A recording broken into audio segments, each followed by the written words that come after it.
When I Just take my imagine daughter to করুন school in this যে cold New Zealand এই snow, মাঠগুলোরও কি অবস্থা দেখুন, একদম যেন আইসিং কোট হয়ে গেছে, এত পরিমাণ বরফ যে ঘাসগুলো পর্যন্ত একদম সাদা হয়ে গেছে। সো আমি সামনে আপনাদেরকে আরও দেখাবো। আমি যখন এই গেট দিয়ে আসছিলাম, গেটগুলো পর্যন্ত একদম ফ্রোজেন হয়ে আছিল।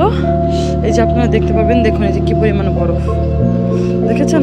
এটা এখন যেহেতু সূর্য উঠেছে, জাস্ট আস্তে আস্তে এগুলো মেল্ট হচ্ছে।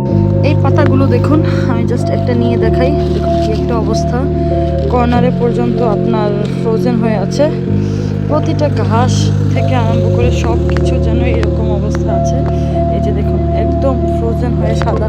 মানে আমার কাছে মাঝে মাঝে লাগে যে এখানে যদি কোনো শাকসবজিও ফেলে দেন কখনো নষ্ট হয় না, সব একই রকম থাকে। সো আমি যেহেতু গাড়িটা ওইখানে রেখেছিলাম, সো এখন আমি বাড়ির দিকে উদ্দেশ্যে চলে যাচ্ছি। এটা ছিল ওর স্কুল।